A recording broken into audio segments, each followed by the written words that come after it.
So welcome everyone to the next episode of the Catributor podcast, and this week's guest is MrMacavity. Do you want to introduce yourselves? Good morning, good morning.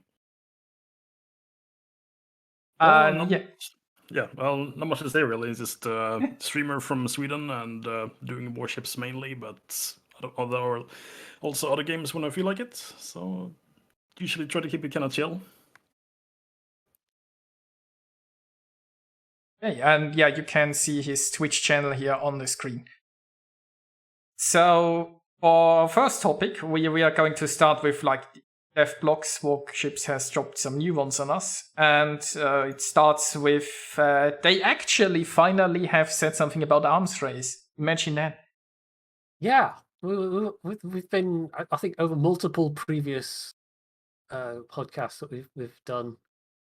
We've kind of been, what about arms race? It's been ages since we had arms race, and here finally, arms race has reappeared. Nice. So, this is specifically going to be. It says, I'm guessing this is for the test server. It's not entirely clear, but I'm assuming it'll appear on the test server and then maybe with some tweaks appear on the live server when the actual patch happens. But yeah, there are going to be a few changes compared to how it's been previously, mostly with the power-ups or whatever you want to call them. They also state that in 10.10, the update arms race will be available as 12 versus 12 battles for tier 9 and 10 ships. This is an important stage of testing this mode for its appearance in random battles in the future. So it sounds to me like they're going to make a special game mode on the live server, and then when they are happy with the testing of all the changes, then it's going to. So they announced that they eventually want them in random battles, which is going to be a nice change. That's kind of what they do with what do they call them? Grand battles on World of Tanks, and I think it's just tier 10 there, and you can opt in or out of them as one of the game modes. But yeah, if you're in a tier 10 tank, there's a chance, if you have it toggled on, that you will just end up in one of those instead of a random game. So I kind of like that way of doing things, but I don't know if we'll have the option to opt out of it here in World of Warships, because that hasn't really been a thing of opting in or out different game modes, unlike World of Tanks. I don't know, has any one of you ever encountered much resistance to arms race? I know that a lot of people hate Epicenter, and standard battles some people hate it, some people like them. Everybody, I think, hates Epicenter, but have you guys in your communities encountered people who were no arms race? Not myself, no. There must have been somebody somewhere at some point that said they didn't like it, but I don't know. There's always going to be people who don't like anything. It's kind of like going into a restaurant and you're seeing a whole lot of menu and you're saying no.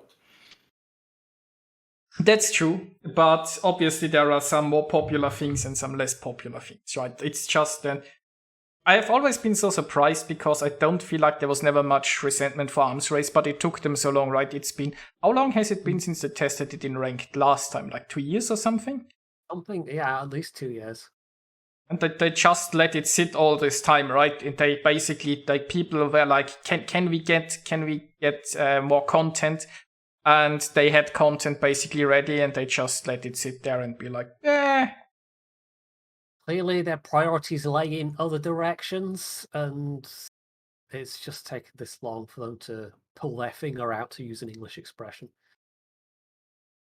But there are some interesting changes, right? So they new power-ups are the damage for your guns increase, or armament, basically. So I presume all armament. Presumably, yeah. And maximum HP. Which will be much more useful for destroyers and things than, say, battleships. Yeah, but will it be percentage based, or would it be a fixed number? Who knows? Would be interesting. And they removed the reload time enhancement for consumer bursts, maximum speed and rudder shift.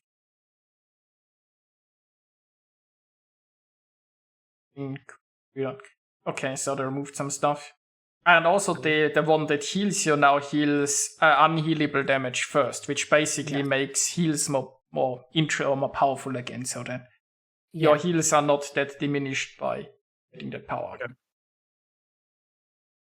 But there's also now an economic reward for players who collect power-ups. They are actually rewarding good play. Can you imagine? Playing around the entire, design and point of the mode actually gives you rewards now. What's next? Rewards for spotting? Nah, don't go too crazy. And the power-up level has been decreased the maximum from 6 to 3, so I guess they don't want it to get too out of hand. Although it does say also that the effect of each level was increased, but it remains to be seen whether the overall effect is lower at maximum level. Yeah, I mean, definitely something I'm looking forward to, right? I've missed arms raid. And I've never been that fond of rank. I'll definitely be giving that a go. It certainly sounds much more interesting to me, and having played it previously, I know it's going to be more interesting to me than what we've had with Convoy mode. But we will get to Convoy mode, so I'll not get ahead of myself there. We'll talk about that in a bit. Then we have the next clan battles season information. It's going to be the 17th of November to the 3rd of January, so that's a fair stretch of time. It's going to be tier 10, 7 versus 7, and probably the most pertinent piece of information is there's not going to be any carriers allowed in lineups. That's nice. I think that makes a lot of people happy. Have you been playing clan battles, Maka? I mean, I personally don't. I tried a few ranked, and which included carrier, and I don't really think they belong in that kind of small format now. It's too small. Yeah, if you have like only 7 ships and one of them is a carrier, that's like, I mean, there is going to be also less anti-air, and it can really focus. Like, carriers are just too much presence, right? They don't get diluted as much if they can focus on less ships.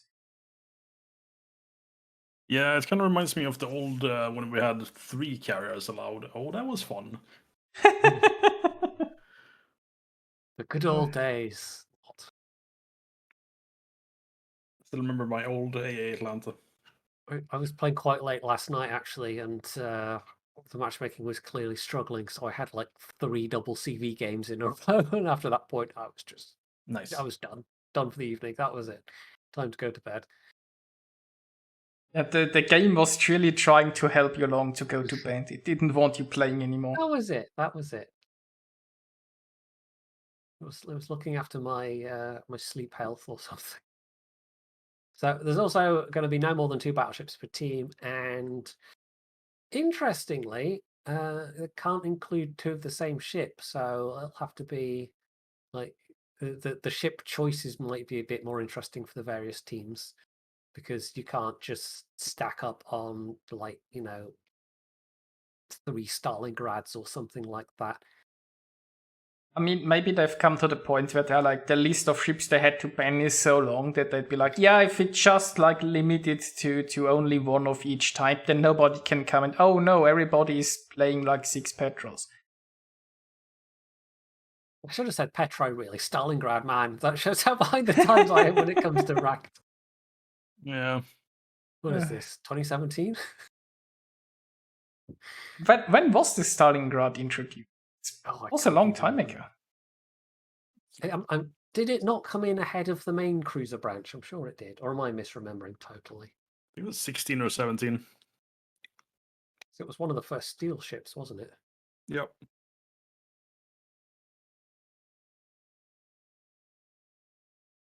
Yeah, so you come across something that makes you think, I've been doing this for a while. I just can't remember. Oh, yes, sir. I was going to say it's the I think the old ones was the Flint, the Sommers, the Stalingrad, and was that it? Black was, I think, pretty early too. Oh yeah, Black. Yeah, and some of the, I mean, you go back far enough, they weren't even steel. It was it Ranked or Clan Wars? reward ships. I think it was ranked seasons, wasn't it? You had to get X number of ranked seasons to be able to. Yeah, there was a There was different reward system in place, right? Yeah. Then later they introduced steel. I need a cane I can shake at the camera. Back in my day! Definitely. Also, Wargaming was very quick to clarify that no carriers in clan battles is just for this season, and in future seasons they'll be banned. That game hopes up too much. Yeah, they washed any hopes pretty quickly there. So Well, then we have some kind of, we were trying to figure out like one of these camos, we've been able to figure out which one it is and we know which signal it is, but yeah, they're removing some camos and signals, which is I think the first time they've explicitly removed some. So presumably it's not quite clear. It says they won't be able to obtain them anymore. So this is going to be for military service, which we're not sure if that's a separate camo from the for meritorious service camo, which is I think the white one. Rising, which we have no idea which one that is, and Blue Lagoon, which is the only one that we do have some idea which that one is, and the India Bravo Terror 3, which gives minus 10% to your ship running costs. And notably, Blue Lagoon also has that minus 10%. So we're not sure about those other two camos, but possibly they also have that. That's why they're all being taken out. I mean, we're grasping at straws there because we have absolutely. It's like they just picked one flag and 3 camels and be like, "Yeah, we removed them." And I mean, why? I mean, if it's the full meritorious service one, it doesn't actually have that minus. No, actually, that's got minus 50% on it. I've just seen because if it is that one, I mean, that would kind of track. And as Zaytan pointed out, the tier 10 permacamos also have that. So maybe they're removing that feature from consumable camos and making it exclusive to permacamos at high tiers.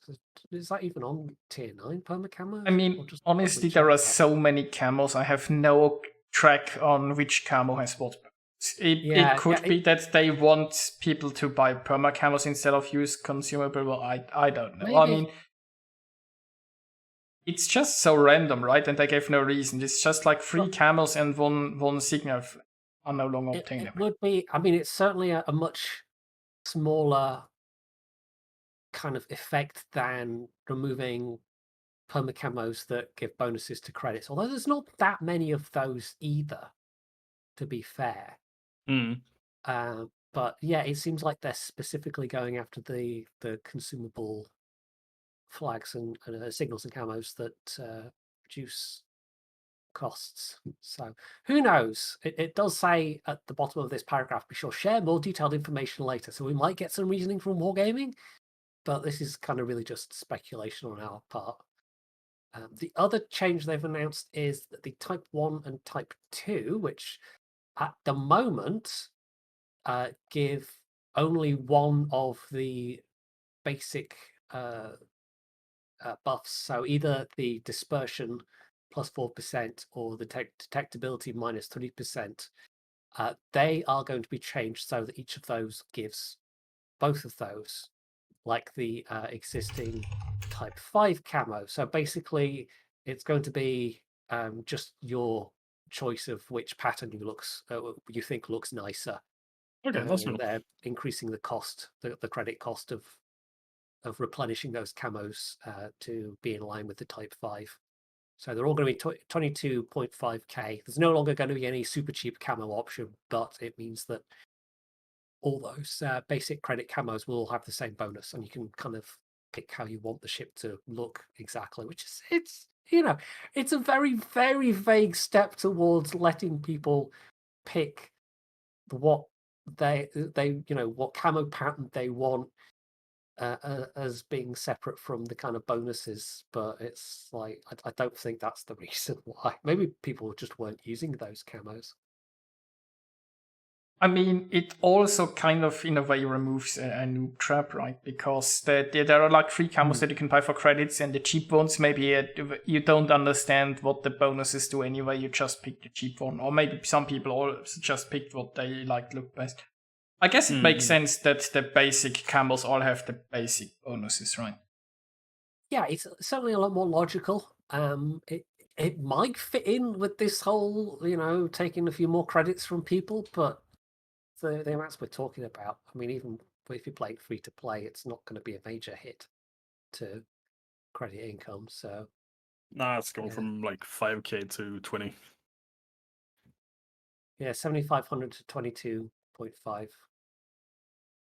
So it's a jump, but most people aren't going to be struggling to make the credits to cover that. So I don't know. It kind of feels like these changes are definitely driven by them tweaking their economy a bit, but they're doing it with like a tiny little rock hammer instead of a giant sledgehammer, I guess. That's my read on it anyway.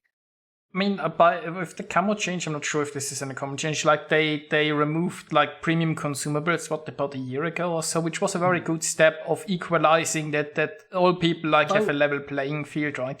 I don't know if equalizing the camo.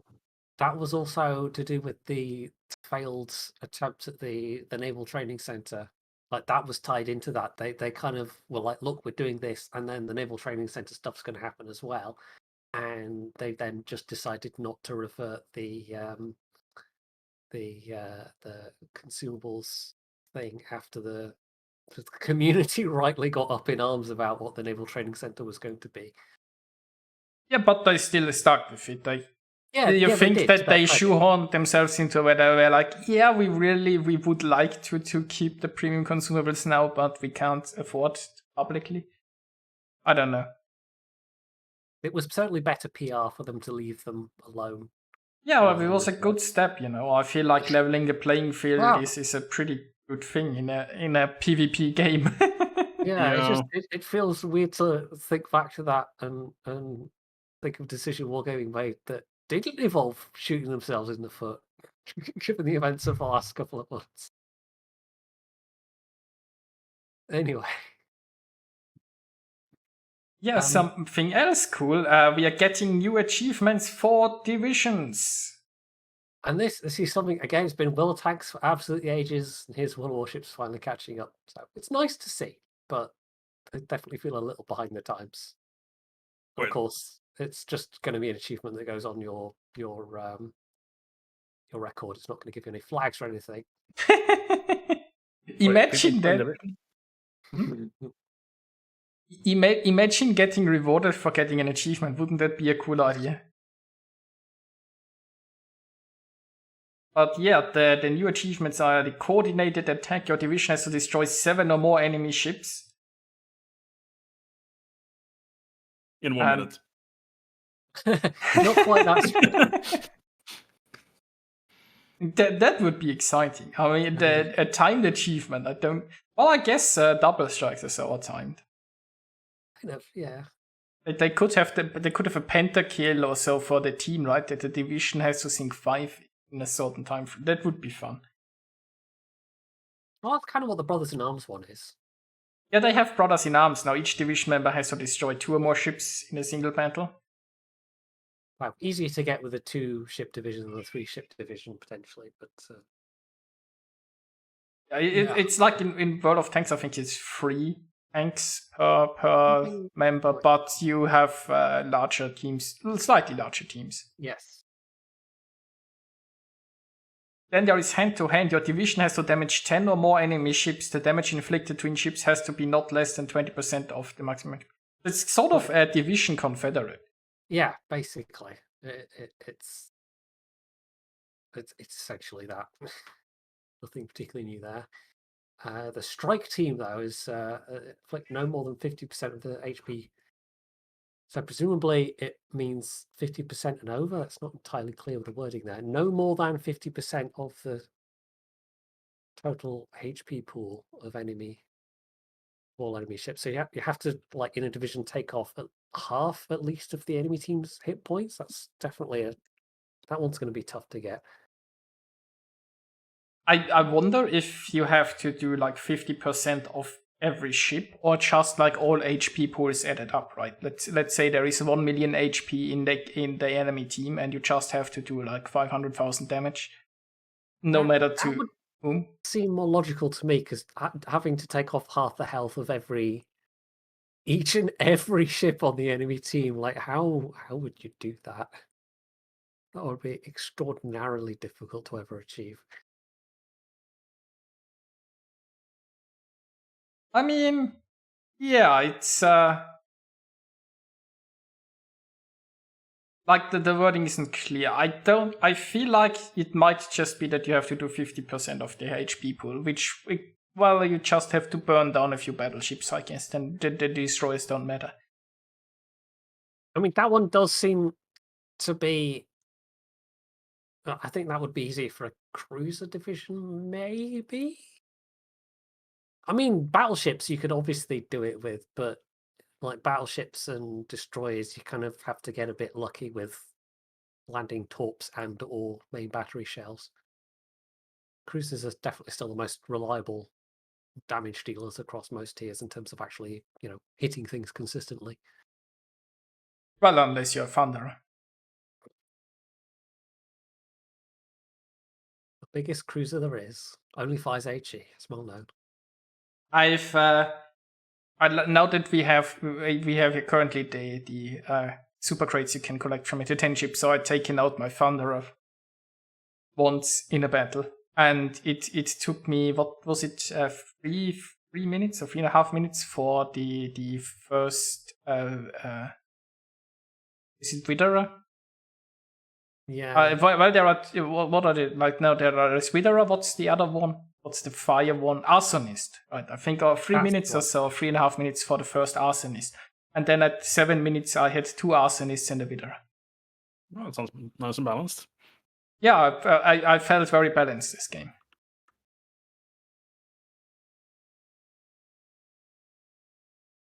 Oh, and then there is the last new achievement, the general offense. The division has to destroy ships of 3 different types. I mean, that ought to be not that hard to do. Yeah. Between you, like you just have to kill 3 different types of ships. Yeah, that one ought to be relatively common. Well, I mean, let's not forget that a lot of divisions will probably struggle with sinking 3 ships, but at least at well, for better players, it's going to be very easy, probably.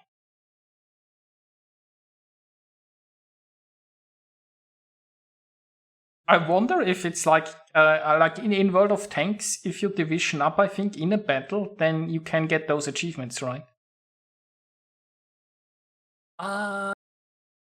Yes, I believe so. Yeah, if you do an in-battle.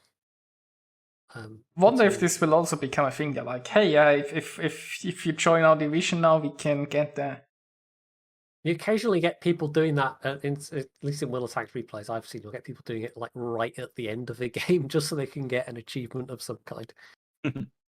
Yeah, I've only seen that, I think, in Jingle's videos, so but I haven't played World of Tanks in a while. But yeah, it's a cool it's a cool thing, right? Maybe they'll also give us sometimes achievements for spotting or for other support activities, but I wonder if they have waited with introducing new achievements until they were no longer worth flags, because if that was one of the reasons that they changed it, because they were like, we really don't want to give people flags, so we aren't going to add more achievements. But now that there is no reward, they're like, yeah, I have all those medals. Who wants a medal? One thing I really think they should do is do a kill assist.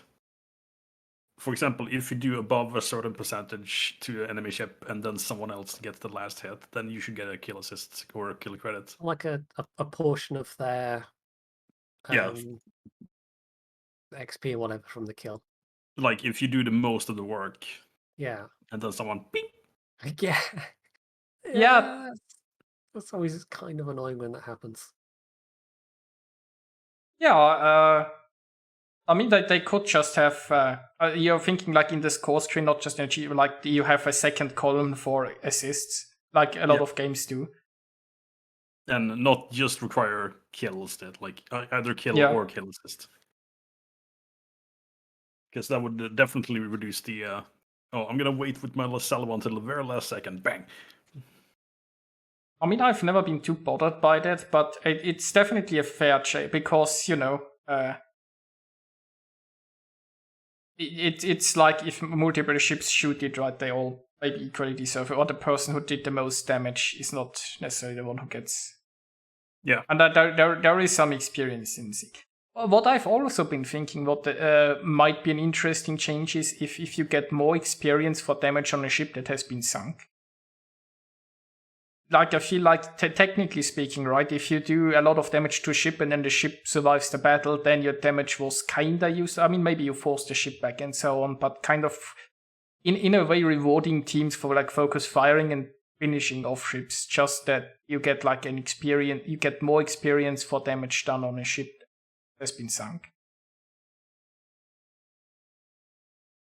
I don't know. Kind of, that one's trickier to figure out what would be fair versus like keeping things within the. Like how would that change the distribution of XP and credits and whatnot at the end of the game, kind of thing? I mean, yeah, you want to not upset your economy too much. I'm just thinking about, I mean, obviously, right, just because somebody escapes doesn't necessarily mean you made a mistake. But on the other hand, I feel like it could incentivize people to, like, finish off ships or, like, and focus fire and stuff. And, like, I mean, technically, from a gameplay perspective, it just would make sense that like, if you did a lot of damage to a ship and it survived, then it kind of didn't really do much damage, right?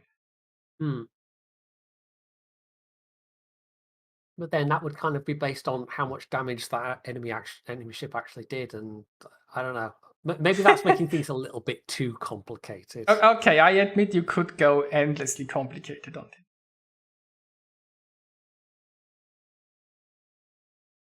Well, moving on, there is some division stars. The special bonuses for playing together with each member of your clan have now changed. I have to be brutally honest, I had no idea that something like this existed. There are division stars. You get bonuses if you play with all of your clanmates. Did you guys know about this? This is kind of news to me as well, to be honest. I don't know when this came in. Did you know about this, Maka? Or is it, are you better informed than we are? No, not really. They don't tell us very much. It's like, I wondered, like, since when has this been a thing? I'm just doing a quick look now, and it seems, I don't know, there's some stuff from earlier this year. I don't know if it was in there before that. Maybe just maybe shows how much we pay attention, or how little we play with our clans that we're in. Or I don't even know. And out of Michael says there was this from event to event. You had to check the clan tab. I have to be honest, I haven't really checked my clan tab. I mean, my clan has like 5 people in them, right? We are not really much of a clan, but it does seem like it's something that just to get to like encourage clan players to play together, which is fine. Having that as a mechanic is like a little reward for clans actually doing stuff together as a clan. I can't tell if this is a buff or not, though. Is it? Maybe the division star can be attained 3 times, or is it previously just once? It seems like the two of them, like one of them, obviously, having achieved a victory in battle is clearly how it has been up until now. But it seems like they've decided to add a little bit of value to 2 of the new achievements by like having them also reward. Yeah, but if I understand what Michael says in chat, so basically this division stars thing used to be like a timed event. It's currently not available. Maybe they are making this thing then permanent then? Yeah. Or if it was just a limited time a thing, that kind of explains how people managed to miss it. I guess. Let's take and run with that excuse, because we would definitely, the three of us would never just miss a feature in this game, right? Never ever. Oh, by the way, unrelated. I heard one person comment that they would love to see Convoy with a twist with submarines, because that would make sense. Well, yes, we are going to get to that. That's one of one of my peeves of thinking convoy mode might involve subs in some way, but no. But we'll get to that. Yeah. We've got a little bit left on this page to go through. There's lots of random bits and pieces in this particular dev blog. So there's a bit here about naval battles for clans, and that's to do with the stars, and the amount of oil received will depend on the number of collected stars, but also the place of the clan in the group. And it says, with the release of 10.11, a standard engagement stage format will be replaced with the group format every 4 weeks. And I have really no idea what that means. I've never What's the difference between engagement and group format? I've never like done anything with naval battles. I'll be honest. I know it's something clan related, and I've ignored that. Chat might be slightly better informed than we are in this regard. Anyway, there's also a note about the early access of the German battle cruiser. So there's going to be a patch and a flag for the part 2 of that event, and also Black Friday ships we already knew about, but there's an extra note. So there's going to be patches and flags for each of those ships, and yeah, can see pictures. 2 types of Black Friday containers, and I'm sure we'll be talking about that in future, but for the time being we don't know what those 2 types are. So we'll see. But the fact that they've decided that we need even more Black Friday containers it's not really a good sign. It's not. It doesn't please me to read that, not even a little. It hardly seems like they've taken any of the concerns about containers and loot boxes with even a little bit of sincerity, or they've not treated it with any kind of level of I don't know what I'm trying to say here. I mean, they're acting like they don't care about it is what I'm vaguely groping for. I mean, maybe they'll just have a box with all the new ships and a box with the old ships or something, but let's just wait and see. Let's just say we are not optimistic in any way. Okay, chat's pointing out there have been in past with like the current set and the sort of previous groupings. Okay. It might just be that, I suppose.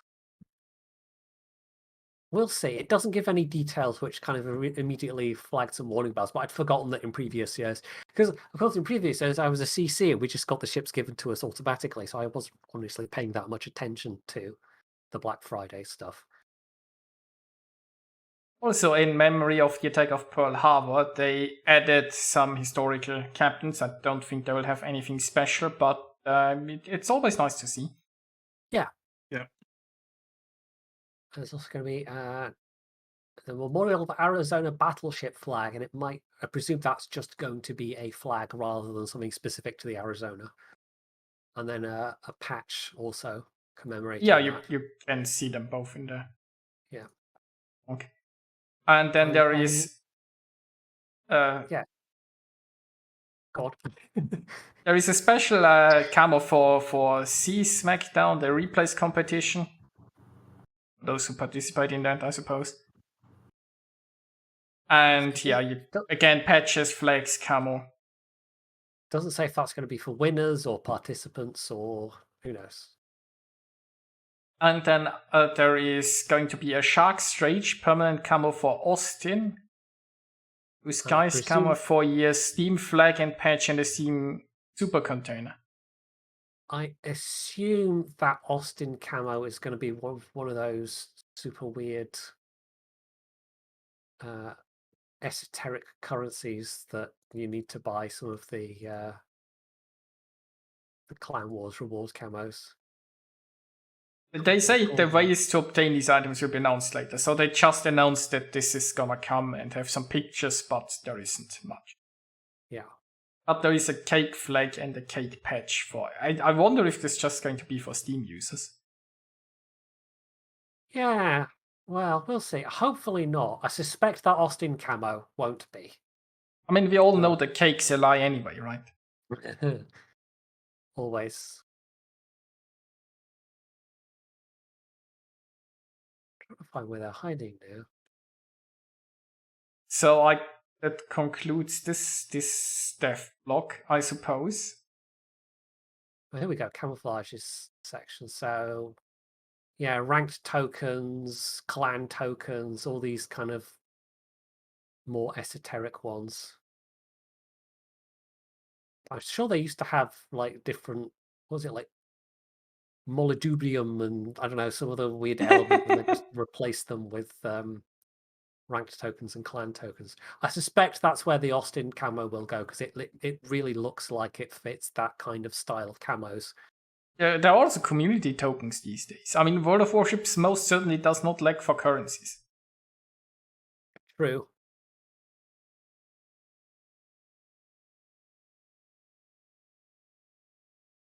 So, there has actually been a new dev block coming online since we've started talking also. But they have given now stats for the Pan-Asian ships. Yeah, we can go through that, and then visual improvements. That is brand new, so we'll be reading that out and discovering what that is as we're. But that seems like it's following on from something we've talked about a couple of ones ago. So yeah, I don't know if you saw last week's, but we had Drac with us, Macca, and we were bemoaning the lack of stats. So now we have stats. Oh, yeah. So I don't know what your feelings are on a line of short-ranged smoke HE spammers. Well, I'm not really a big fan of the passive style lately, so I kind of prefer to go brawling or medium range. I really, really, really don't like the long range sit behind an island and spam it. It just breaks me into tears. Well, long range definitely won't be a thing with most of these ships. Nice. You can see from the preliminary stats. I don't know if you've got the dev blog open, but you can scroll down and see yourself. The maximum range, like at tier 10, it's going to be 13.5 kilometers. Although, I mean, you can mount the range mod. Yeah, with the tier 9 and 10, you'll be able to. We still don't know what kind of smoke they're going to have, though. We just have this reduced reload time, so we don't know if it's going to be a standard smoke, the reduced reload time, or if it's going to be specifically the Pan-Asian smoke. No, I think it says here, right? Smoke generator, duration 30 seconds, duration 70 seconds, radius, reload time. Where does it say that? I've missed that. Or is that in the brackets, like when you see smoke generator in the brackets, it says the stats.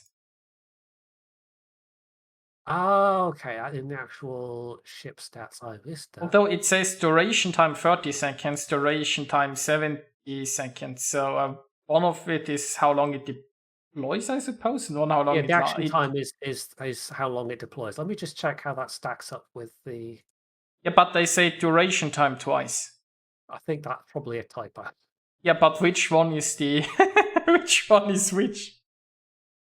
For most of them, it says, like, if you scroll down, it says action time 30 seconds. Okay. You're looking at the just have to. Where it says duration twice. Yeah, that's a typo. Although, that they've done that for some reason with the last couple. For the earlier ones, it says action time 30 seconds. So you deploy for 30 seconds and then it lasts 70 seconds. So you've effectively got 100 seconds from the time when you start laying smoke.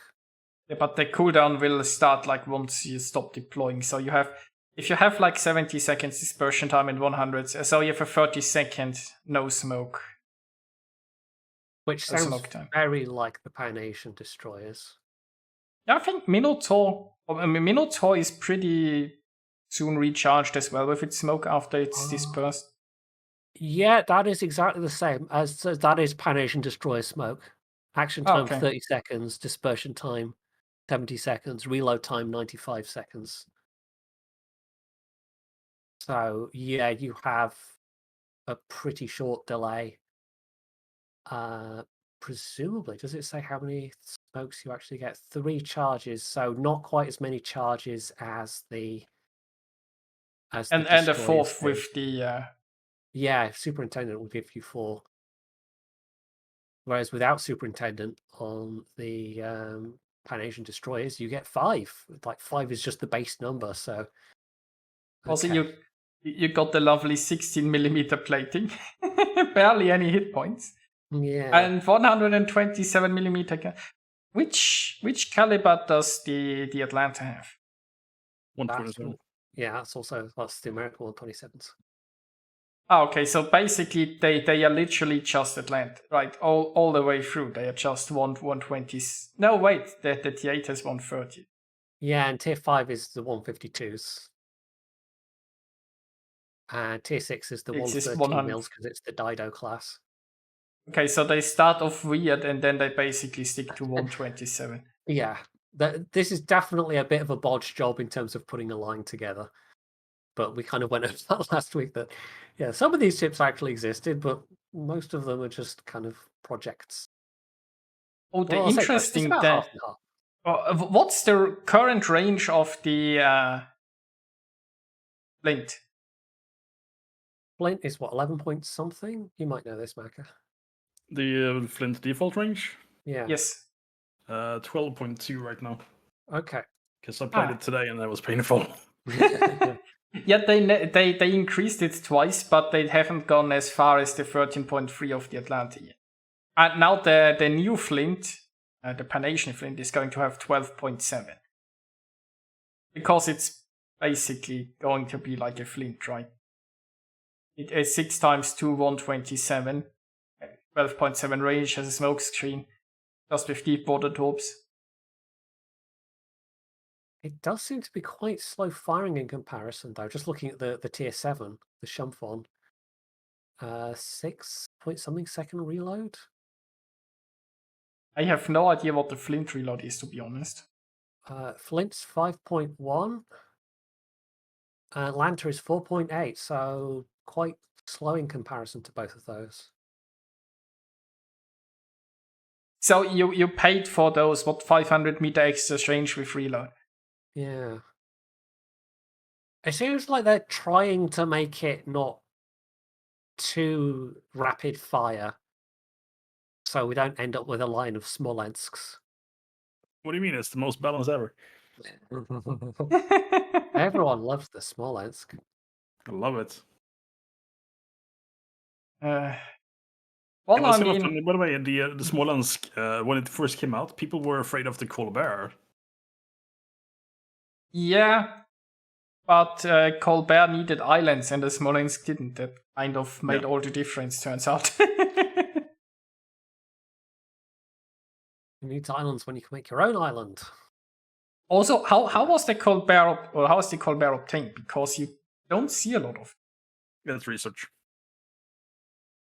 Yeah, so it's a lot more work than like paying for a smoke with like coal. It can be fun. It's just extremely squishy, and people love shooting you. I don't have a Colbert, to be honest, so it has never really attracted me.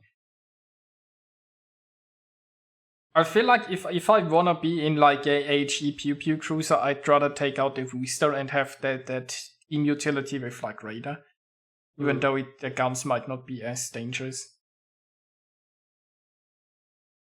These are none of them particularly high fire chance. I mean, the 152 mils at tier 5 only have a 9%.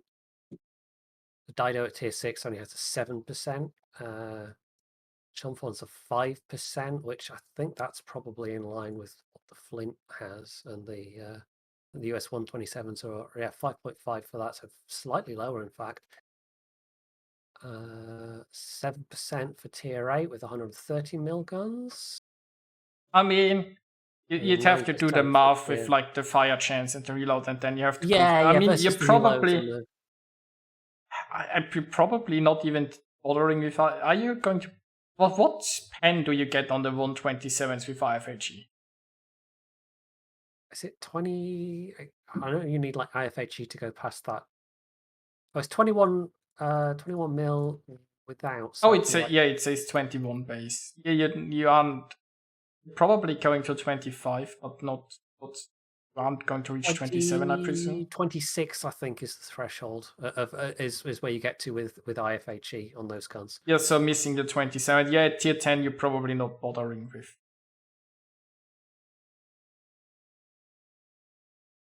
No, at the fire chance, just go with the fire chance. Aim for the general area. But hey, at least you got 20 torps with 13.5 kilometer range. Like the tier 10 you're looking at? Yes, you got 4 times 5.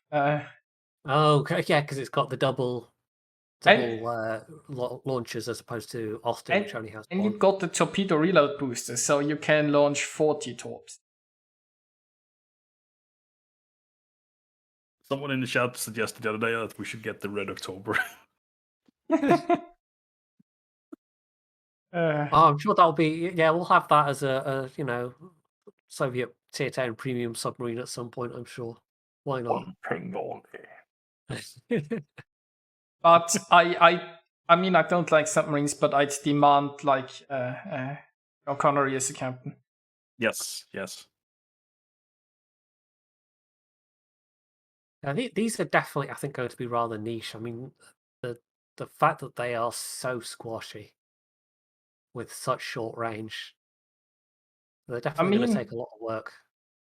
They have 12.5 concealment for the tier 10. That's I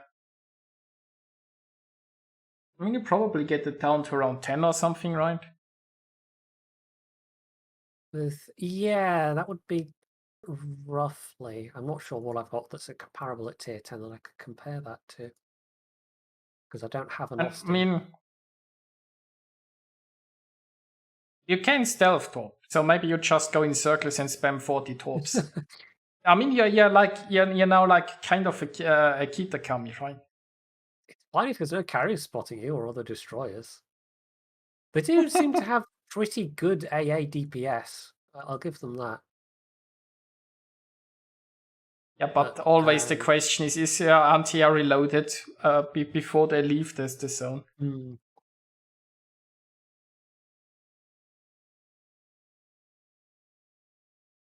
Well, yeah, I'm definitely going to have to try these out to more fully form an opinion on them, to be honest. I mean, they are also going to be changed in testing, right? But it's basically a weird start, then a line of Atlanta.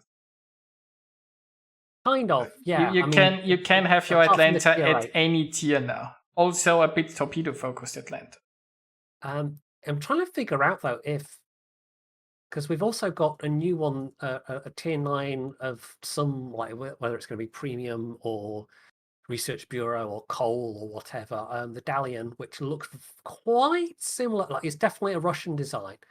It looks quite similar to the tier 8, but not that similar. So I'm guessing it's a related project, but different, or it's some kind. Because we went over this last week with Drac that it didn't look like it was one particular project as far as he could say for the tier 8, the Harbin.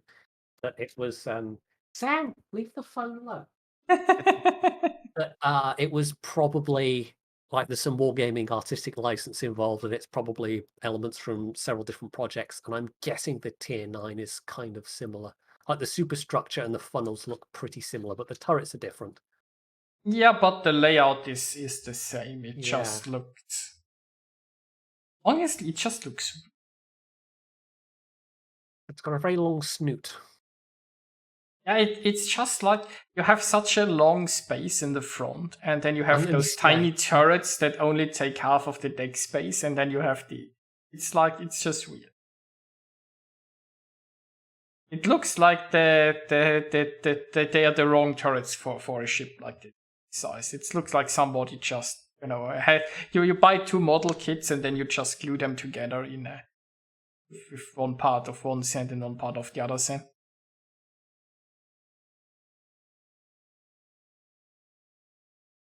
it say where the torpedoes are for the... Am I missing it? You're looking at the new Tier 9 torps.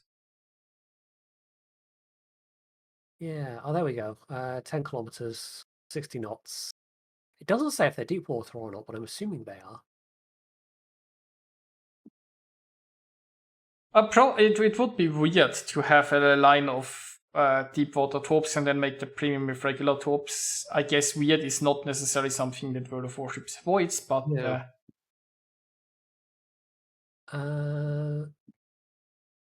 That seems to have one less consumable as well. it does have hydro. Yeah, I think it's got hydro in place of the defensive. The AA seems a bit less good on that generally. So it's a little weaker in that regard. So I'm trying to figure out where it's meant to be a bit stronger. Has it got 4.5 second reload? Is that, how does that compare? 4.5 seconds, same as the Tier 10. I mean, it's got the 130s, right? Yeah. Maybe those are gonna be magical. I mean, they are Russian guns, so they have to be magical, right? Yeah. We're really going to have to... Oh, Sam! I think we're really going to have to get our hands on these to see what they're like. Yeah, I mean, most of them are We'll just have to- gonna be smoke Atlantis. Yeah. Yeah.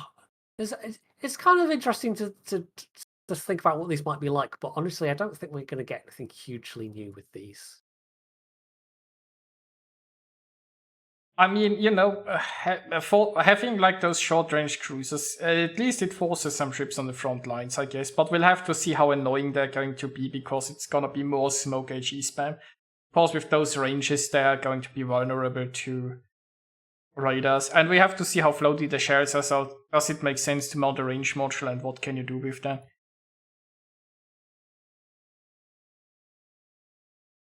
Yeah.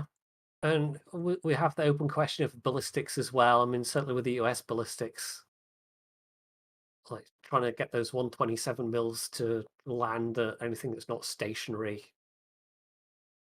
Like even at, what's the max range going to be like on that? It's probably going to be what bonus does the Tier 10 module give you again? Let me just double check.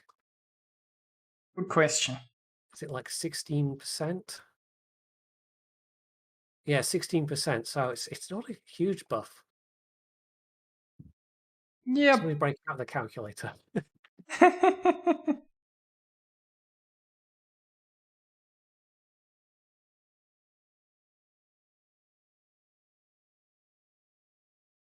So you get to like 15.6, 15.7 at Tier 10, which is, I think, what's Des Moines range? 15.8? Or something around the Des Moines. It's still pretty short though.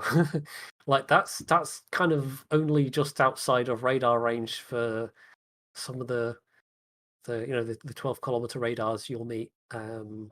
Yeah, but you're in line with like a bit shorter than maybe a Des Moines. A Des Moines is certainly playable.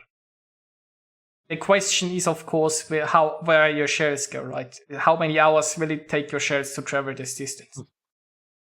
Yeah. I mean, if you try to shoot a destroyer 10 kilometers with an Atlanta or a Flint, you're probably already crying. It's definitely not a great range, but yeah, it's like, well, when you see somebody who has the range module on the Worcester and they're trying to hit you at long range. But I mean, Worcester shells are like not as floaty as Atlanta. No, but it still takes quite a while for them to get over like 19 kilometers or whatever the max range is. I mean, actually have one, so but really imagine an Atlanta shooting you at like 15.5 kilometers. You can probably like go get up, get a beer, make yourself a sandwich, and when you come back, the shells still haven't reached your ship. Yeah.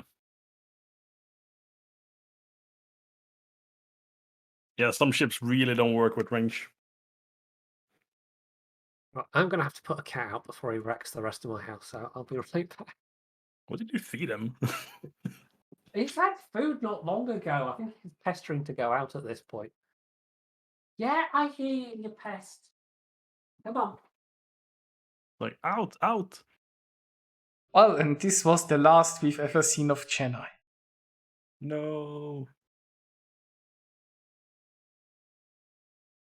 Well, I think we've basically covered the new ships, more or less. But also exciting news, or more exciting news, visual improvements, right? Water simulation and visual looks have been completely reworked. So we now have realistic dynamics featuring different heights and shapes. In effect of rocking the ship with no gameplay effect.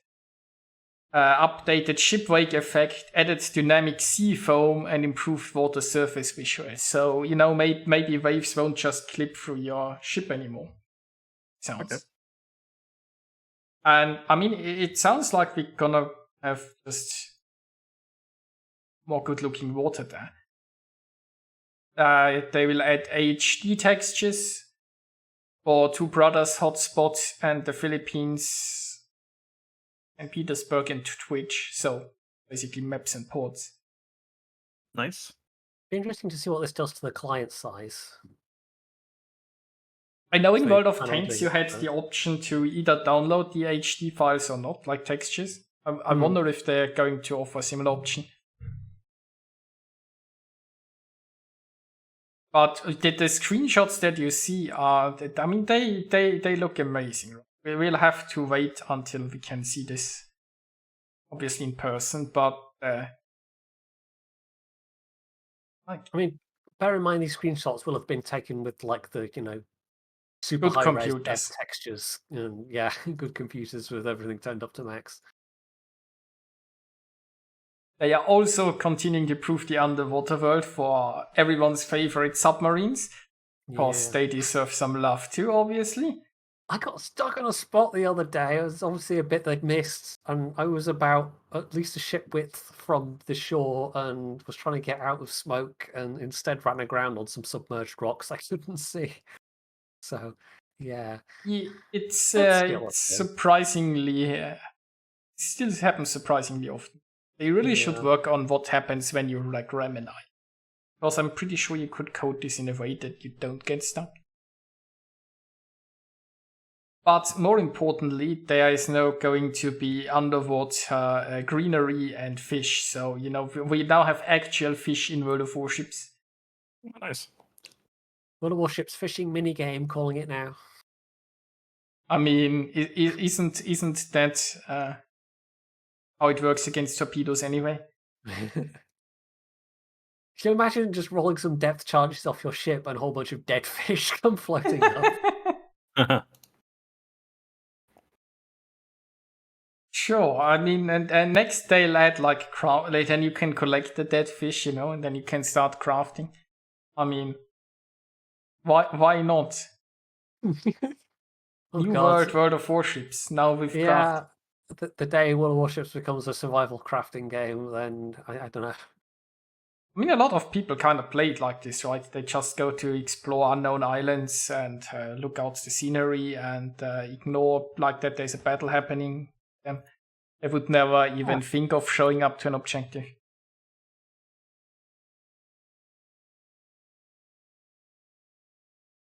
I think that kind of covers the dev block, so we can get into some things that have actually been happening in the game recently, like the Convoy game mode that Maka already mentioned before, where we all so happily would have seen submarines that are nowhere to be found. Yay. The one place they would have fit. The one place. So, I don't know, have you guys, I haven't tested the Convoy game mode when it's on PTS. I think it was changed a few times. I have only played the one that made it into the actual game. Yeah, same here. Yep, same here. And it's the thing is, it feels like it hasn't seen any testing. Because, it's said in a hilarious way, right? If you've been on the Islands of Ice map, I think it is, if you just flip the start and the end point of the convoy, if the convoy would go in the reverse direction, it would probably be almost balanced compared to how it is now. it's something like they can't have played. Like you play this and like a human being can't have played this and said this is okay, right? It's like, I mean, to be honest, I played it once and we won, and it was then that I discovered that it doesn't tie into any of the dockyard missions, any of the other missions. It's got its own separate set of missions at the moment, which was immensely frustrating. So I was just like, okay, well, I'm doing all this other stuff, and so I don't have time for this if it doesn't actually tie into any of the other things that I'm grinding for. you can collect your crates though, so Yeah. at least something.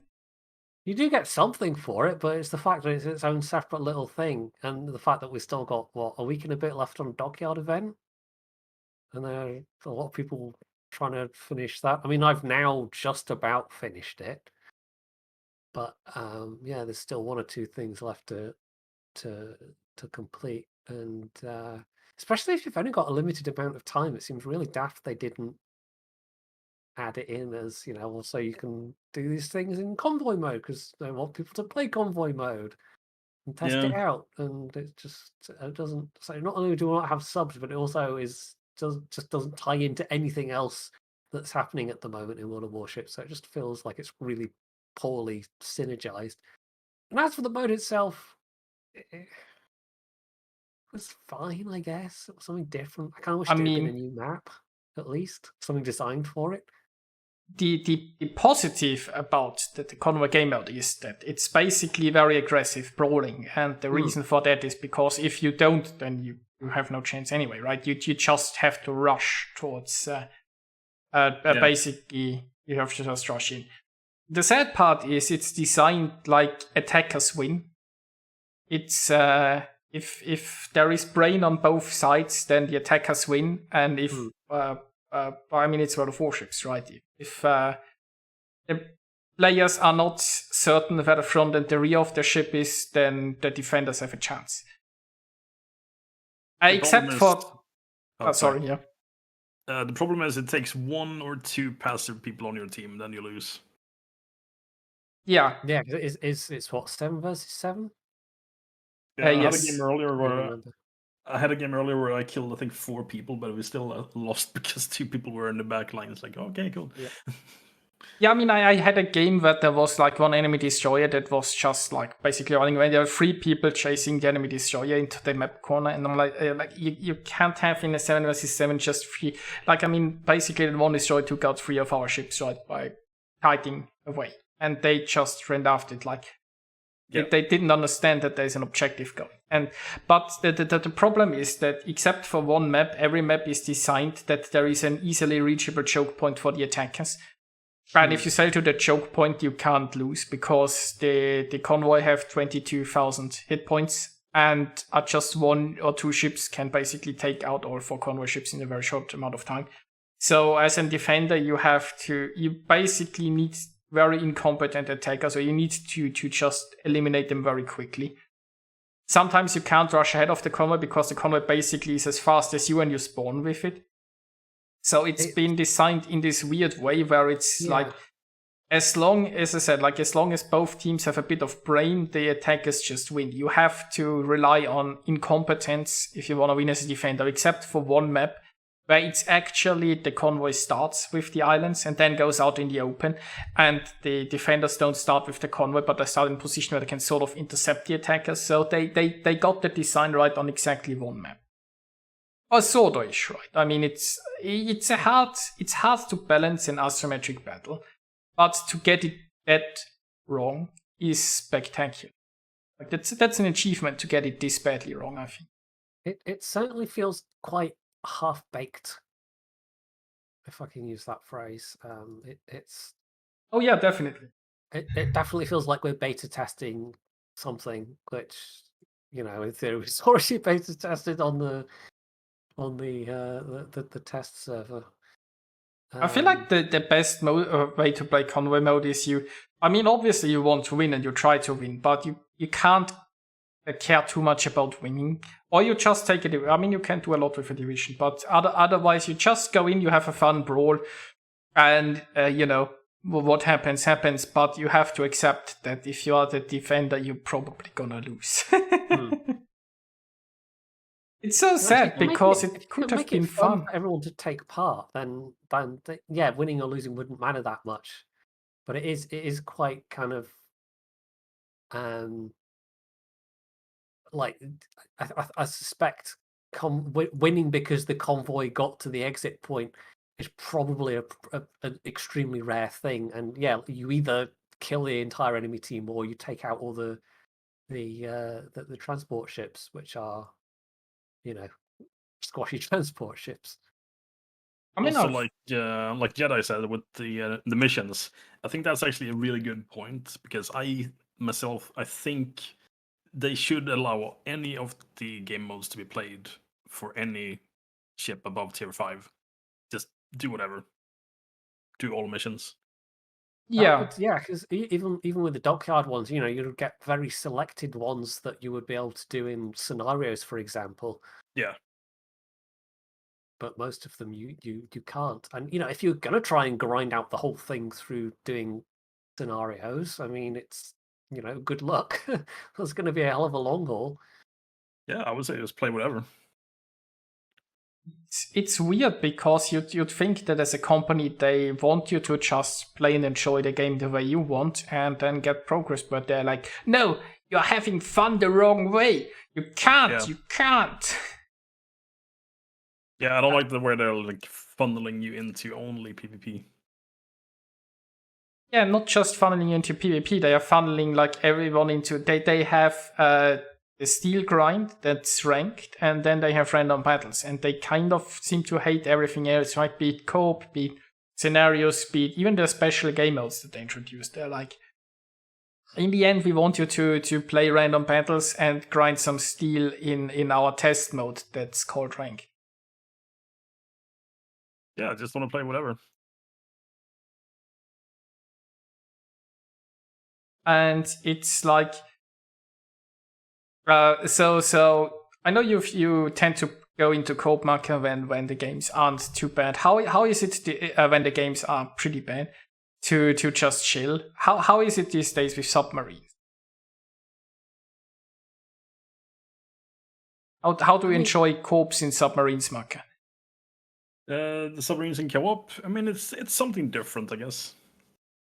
So sometimes you have fun and sometimes you have really not funny. But yeah, it's a different mechanic, I guess. Yeah, I mean, I've heard the problem can be that if there is only a submarine left, that the bots sometimes do weird stuff and they can be really hard to hunt down. So everyone sits there and wastes their time. That's a bit of an unintended thing. I have reported it, but we'll see what happens. Yeah, I do agree. Like finding where's Waldo? I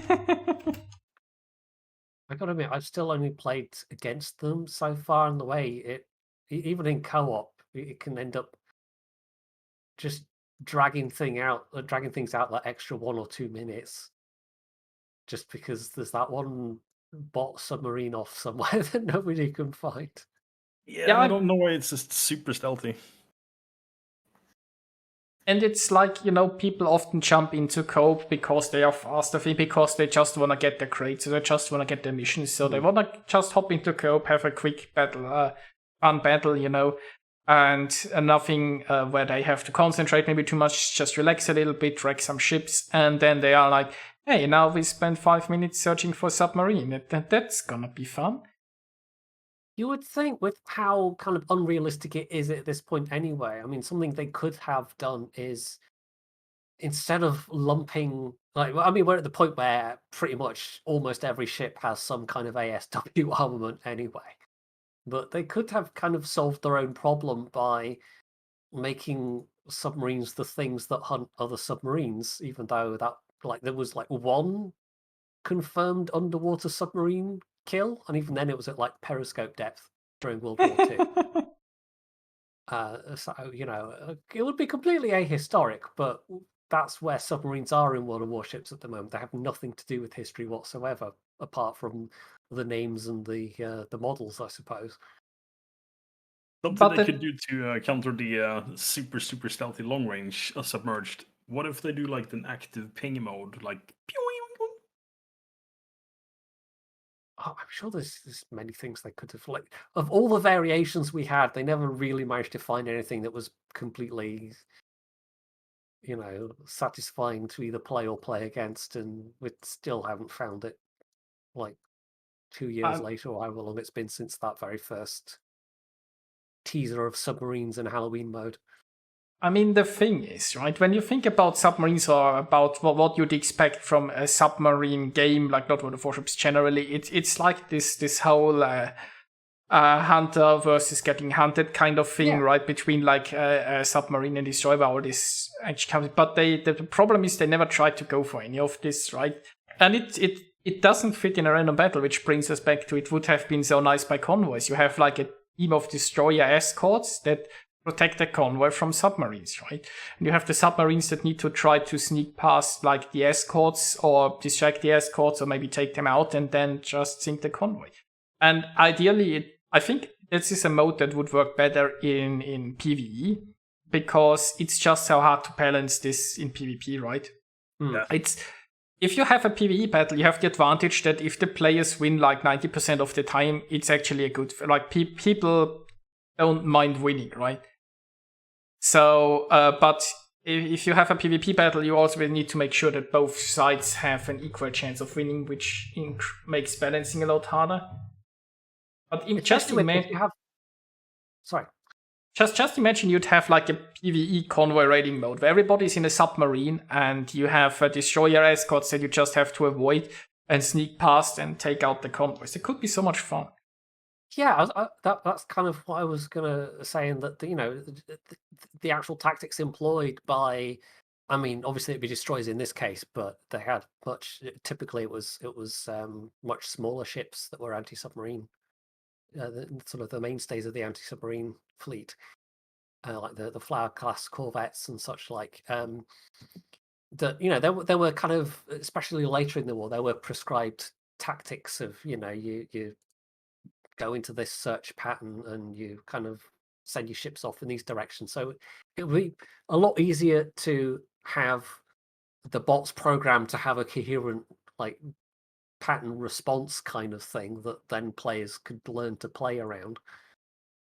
So I don't know. Speaking of that, by the way, do you guys remember the old Operation Cherry Blossom? I loved that one. Oh, that was with you start with the flares and yeah. That was I love that one. It was amazing. It was about the only one we ever had with any kind of like dynamic lighting conditions in it as well. Yeah, it was good. I loved it. Yeah, and like lots of script. I mean, that's the advantage that you always have when you do like PvE content, right? You can have interestingly scripted events. You can have a storyline in a way that happens or how the battle works. And also, like if you have something like destroyer escorts, you could have just or convoy, you could have certain patterns that, like the pattern isn't a bad thing because you could have need to learn the pattern and then sneak past a ship or so, right? Yeah. Or like the Dunkirk. Yeah. But alas, well, what we got is a half-biked convoy mode and submarines everywhere where they don't make sense. Apparently, we've been raided by Clyde. Yes. Also, Well, unrelated, the cats are awesome. Yeah, Atam can pat his cats. Mine's outside at the moment because he was knocking things over and being a butthead. Totally unknown for cats.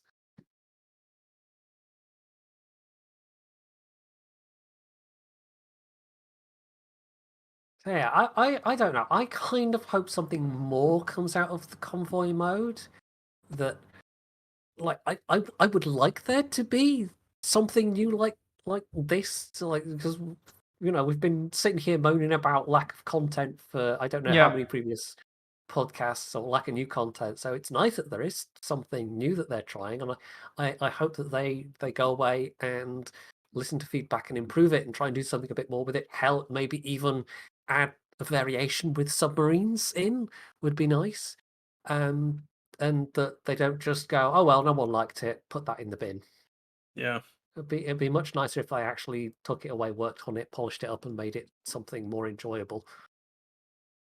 I mean, they often use those special modes to test something. Like, I mean, from the what was it, ground battles, they're now trying to introduce super ships in the game, and we don't know how. I'm hoping that they're going to. I'm not sure what they are testing in Convoy mode, other than the Convoy mode, because there isn't really a special feature in there. But I wouldn't mind if something like that makes it into the game, if it's properly balanced. It's not even new, really. I mean, even of the surviving operations we have, there is Raptor Rescue, which is basically that. And there's also Aegis, where you have to intercept and then protect the transports. So it's essentially taking that, existing concept they've had for ages and ages now and going, oh, what if we, actually made it player versus player instead? And they kind of missed the chance to do something actually, give it an actual unique twist in the, here's submarines, let's throw in submarines and see how that works. You guys remember like the first Halloween mode we ever had, where we had to escort the ships that was carrying treats? Yeah. I mean, it's basically an escort mission like this has been for a long time part of the game. They should bring those Halloween. Like, I think they're just going to be like key battles again, however they are called this time.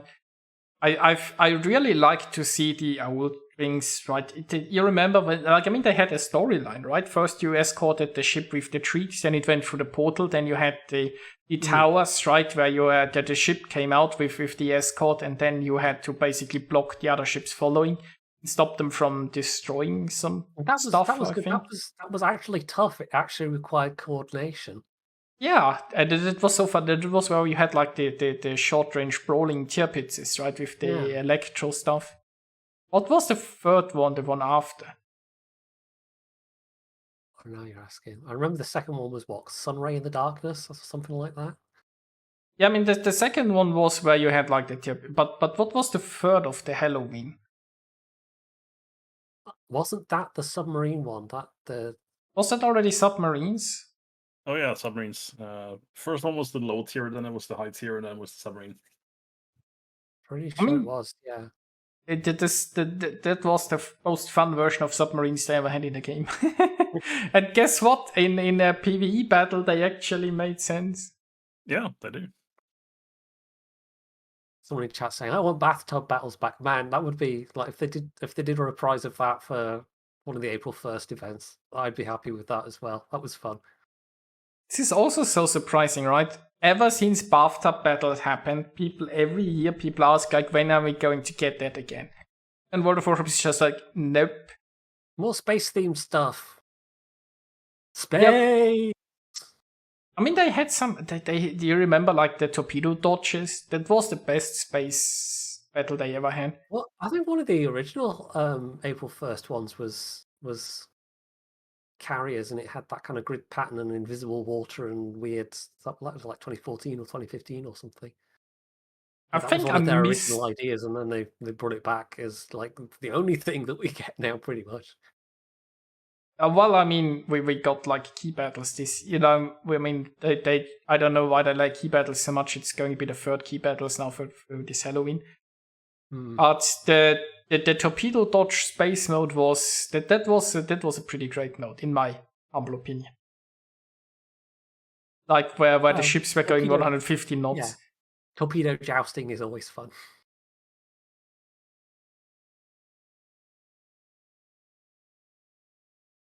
Yeah, well, so I think the general consensus is then that from what I'm gathering from you guys, convoy mode could be a lot better. A lot better. I mean, the wasted potential, right? It could have been great if they actually played their own mode or spent 5 minutes balancing it. Then it could have been pretty good. If they actually made a dedicated submarine mode, it could have been awesome.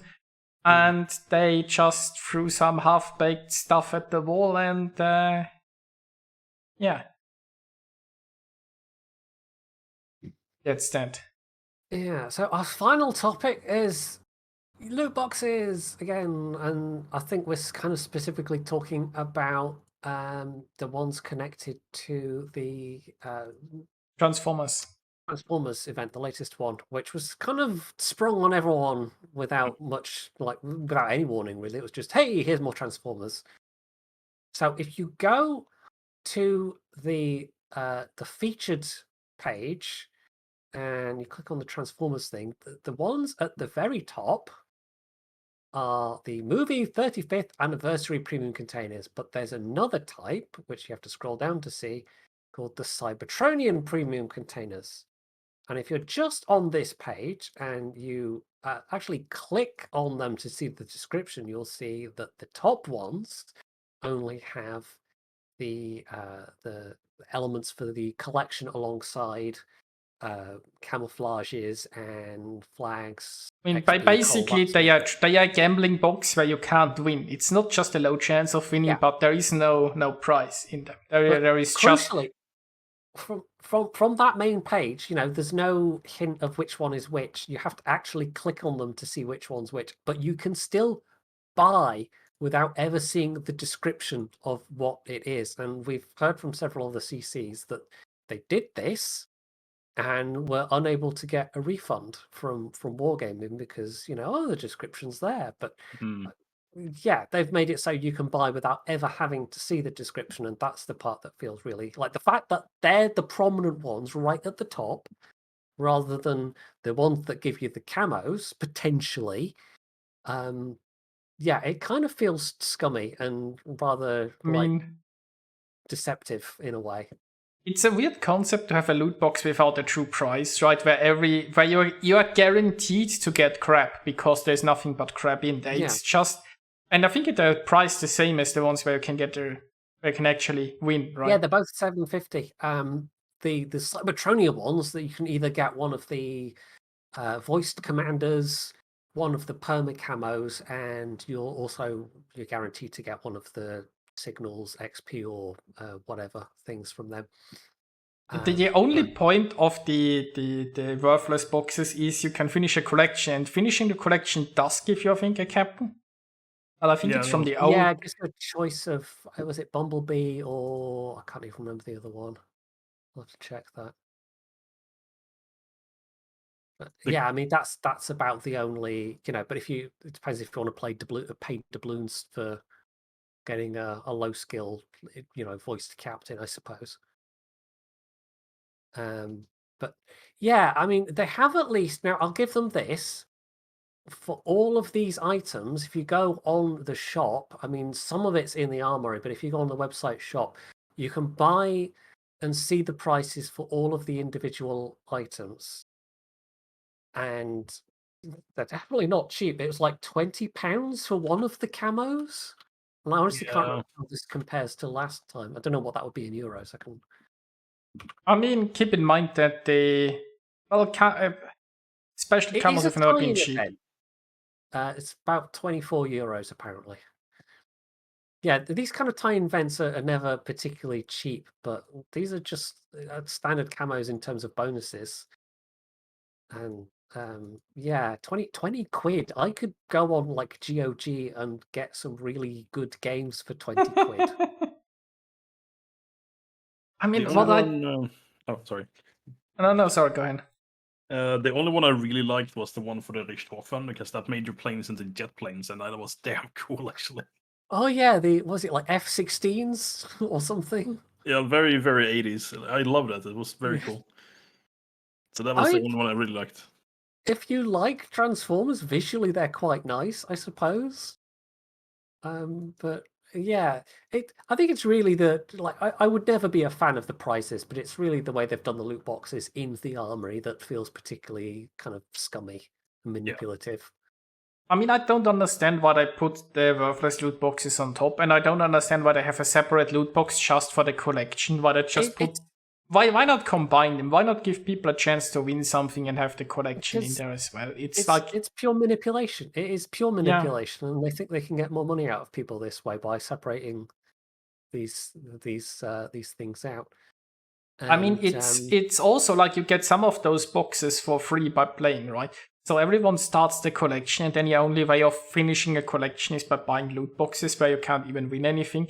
other than you buy them to finish a collection. So if somebody like really just wants to complete stuff and complete the collection, right? Don't want like maybe like an OCD thing. They don't want a started collection that they can't finish. It's not even £20, it's £22.50, so it'd be like 25-26 euros for a camo. Yeah, I mean, okay, with the direct selling stuff, you know, if you don't want to spend money, you don't spend the money. If they want to sell overpriced, yeah, they want to sell overpriced camos, I'm fine with that. But the box is really on the wrong way, the way they did it. Also, I noticed that there are no odds on those boxes. Yes, this was the other bit of kind of loot box news, because I don't know if you have the posts available, but that was noted. And I haven't played World of Tanks anytime recently, but their latest thing, their latest event is notable because they've actually published odds on the event loot boxes. And you can actually see the odds of getting each individual possible thing. I think the premium tank that you can possibly get, it was like 2-point-something%. So the fact that Wargaming has had this, I don't know, excuse of, oh, it'll take a while and we have to, you know, what was it? There was like legal issues in China, which yeah, like Sub Octavian on the official stream said that the reason it takes them a while to add the odds is because of legal issues in China, that they have to make sure to get it right, and that they commit themselves to implementing odds within a year. They set themselves the hard limit that they're doing it within a year. But you know, the thing about it, or the sad thing about this is, or the bullshit about this thing is, Chinese laws don't matter in Europe, right? And it's literally just editing the description. They could, in Europe, put the odds in the description, and Chinese laws don't just matter. It's like it's an entirely separate server. Yeah. And they actually run it in partnership with a Chinese company, because that's how they have to operate in China. So it absolutely 100% sounds like a bullshit excuse. It really does. I mean, you have to write the description anyway. You just copy and paste the odds from wherever you have them stored in there. And I mean, you know them. It's just like, it's so mind-boggling that they, like, I mean, Wargaming has lied a lot recently. You'd think they get better at it, but it's just like, I mean, like, seriously, right? You have no excuse. You just didn't want to put the odds there. That's the reason. Right, if you give me a link permission in chat, I can actually post the Reddit thread. Also, yeah, that's hasn't the UK Trading Standards and US Gambling Commission? I'll have to look that up, because I haven't heard anything about that as regards loot boxes. Last thing as regards UK law was there was a House of Lords report, I think last year or 2019, saying it should be further looked at, but it was basically a kind of like it didn't actually have any teeth, as it were, in terms of law. But anyway, yeah, it was really, really weird to me that of all things, World of Tanks has been ahead of the curve on this than, like, I would have expected them both to be dragged kicking and screaming into compliance and you know, publishing odds on things. You know, it would have, to my mind, it would have taken like an EU-wide law change, or like US law or something like that, which still seems a ways off happening, unfortunately. But the fact that World of Tanks has apparently decided to be ahead of the curve, and whereas World of Warships is the one that's really dragging their heels, is I don't know. I don't know what to say. It's hard to think of World of Tanks as being somehow the more progressive one in terms of monetization, but that seems to be where we've come to now. What is this timeline? Who knows? I mean, also, like, isn't it like in like doesn't like Sony or so, or Microsoft also force them to publish the odds? So in what Legends or so, they have the odds. Yeah, that's a thing as well. Yeah. So basically, they already in-house have a. You'd think it. So basically, the reason we don't get the odds, there are sort of two reasons. One is they don't want to display them because there is some they are either so low that nobody would buy them, or there's some trickery afoot, like they have an algorithm that adjusts the odds to squeeze more money out of you. Or Maybe they the just odds are just so catastrophically low that it would seem really bad if they published them and they just want to milk it. yeah, as long as so possible. maybe they need some more time to rework the pricing. Rotate, maybe like, okay, we need to come up with odds and pricing where we still make a lot of money, but people will still buy our boxes. So it's possible that they're just looking into how to do this. Or maybe it's once again something like somebody decided we need to do this, and there is so much kickback in the bottom that they're like, no, we really don't wanna. We won't until the last second, until you put a gun on our head. Kicking and screaming. Yeah.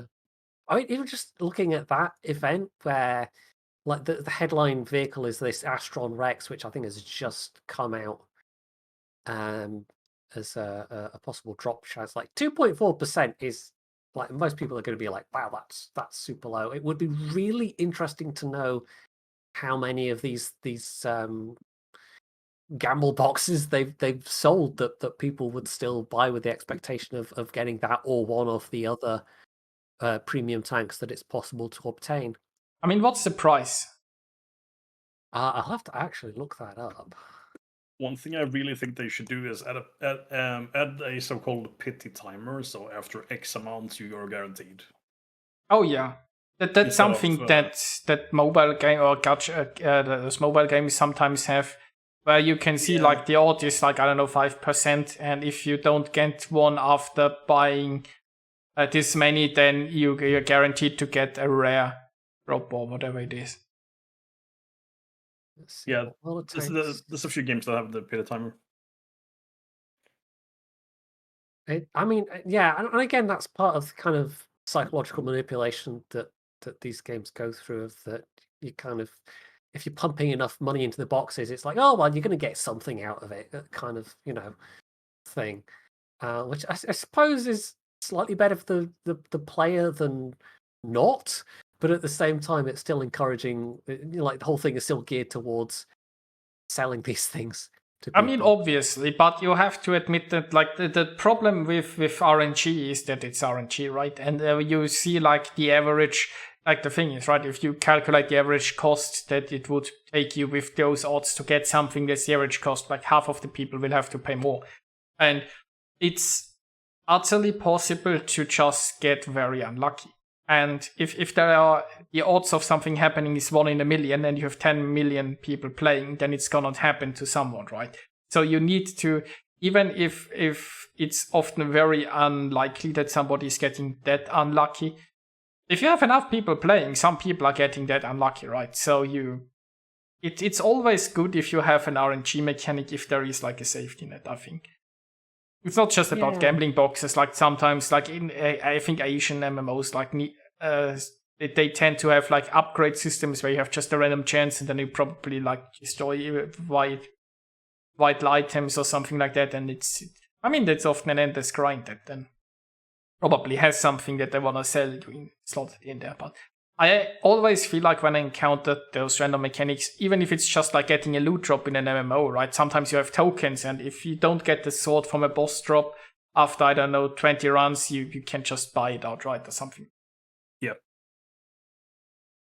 Right, I'm just looking at the shop now. Like the very cheapest one it's not quite a loot box. I think you have to buy a thing to actually play the mode, this Engineer's Gate thing, and then at the end of that, you have the chance of getting one of the items. I don't know. I've not had time to sit and read the whole long article.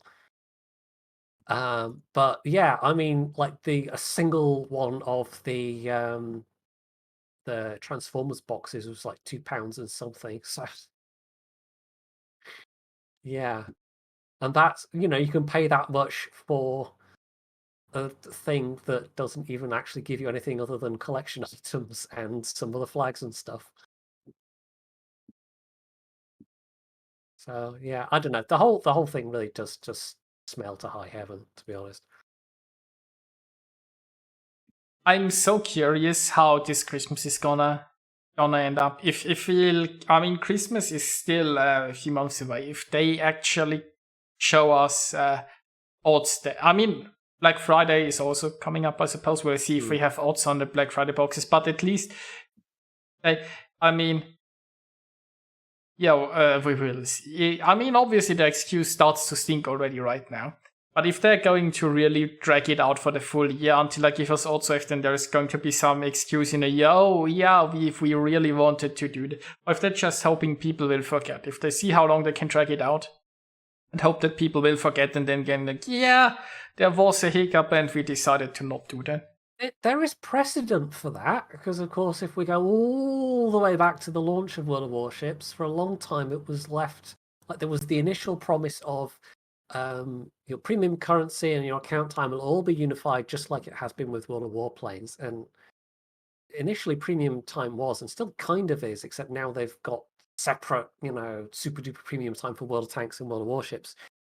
That whole promise of, well, we're gonna unify the game currencies, just it took them about 2.5, 3 years, something like that, to admit that actually wasn't going to happen. Like they just kind of dragged it out for a really long time, to the point where you could go on the about whatever, the about page of the game website and still find that bit of text there. And I remember being kind of miffed about that at the time, because they'd obviously decided it was going to be more profitable to sell separate premium currencies, but they never came out and outright said that. I think they claimed technical difficulties or some such. I think they claimed that they have just different economies and that they want to balance the economies differently and that it wouldn't make sense and they couldn't unify it because of that or something, some bullshit like that. That's actually something I did like about the old premium time, because we had premium time from Warships, and you could play any of the other titles and still have premium time, which is actually pretty cool. Yeah, it was a good feature, and then they came out with, and we want to have different, which is, the thing is, obviously it's bullshit, because you don't need the same bonus, like the same premium time can give a different bonus in a different game, right? You aren't tied to this. Yeah. Even if you have a universal premium time, you can still have a different economy there. So it's I guess they have been feeding us bullshit for a long time. It just seems to have ramped up really in the last, 2 years or whatever. Yeah, that's one of the reasons why I stopped playing Warplanes, because I didn't have premium time anymore. And it's like, nah. Yeah. Yeah, you'd think that for a company they'd want people to experience their other games, because it keeps them more invested into the game itself. If they get bored with Warships and they jump into World of Tanks instead of another game, right, it would be good for them. Yeah. Now we have a brand new dev blog, by the way. We do. Resources for new ships. Oh.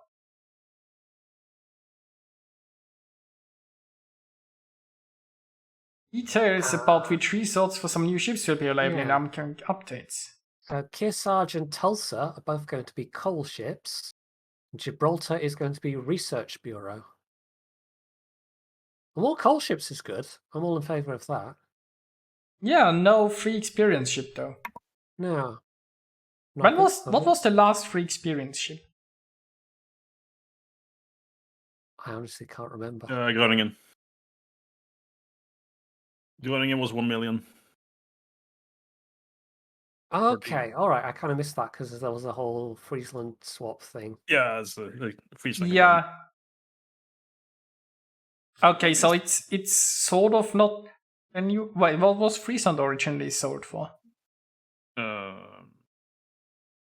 Wasn't it like 750k free XP? So basically, they just converted the free XP ship into more expensive same free XP ship. Yeah, another different nation. Yeah, but so they are very hesitant at adding free XP ships, I think. They do seem a lot less inclined to do it than other resources. Yep. I guess they kind of want you to use free experience just to go through the research bureau. I mean, the research bureau is kind of free experiencing for a lot of people, I suppose. So they don't need a free experiencing, so they just add cool things.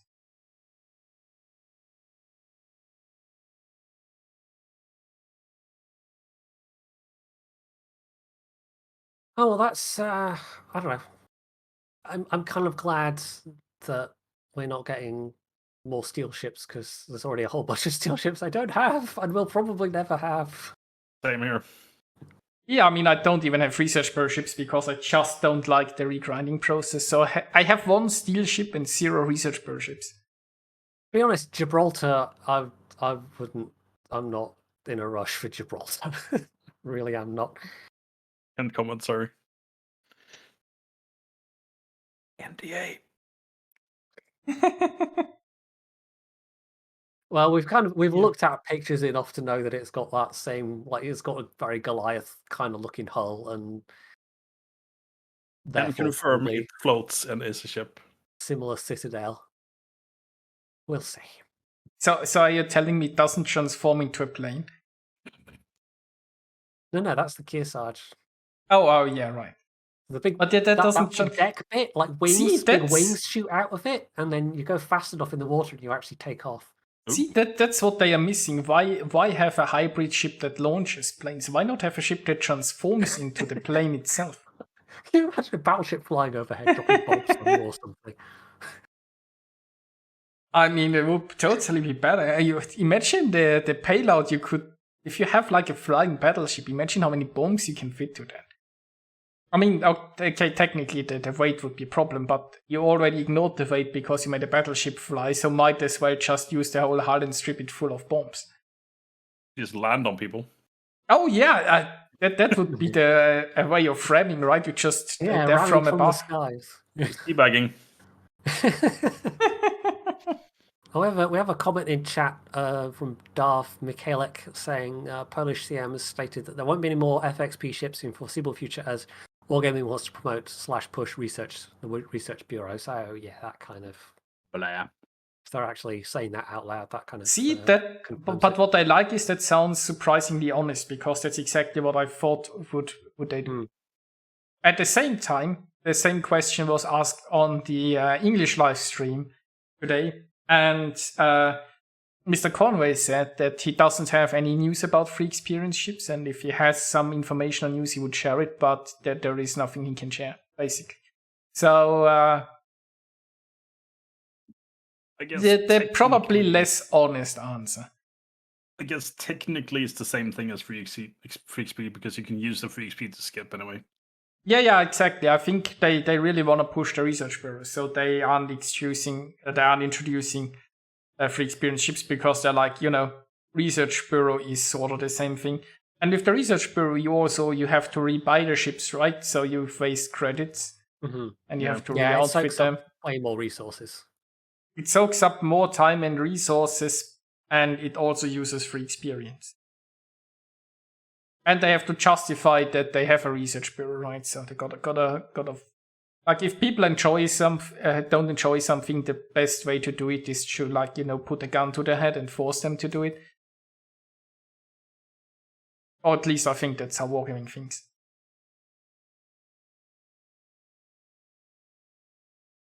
What if they added a ship that costs 1 billion credits?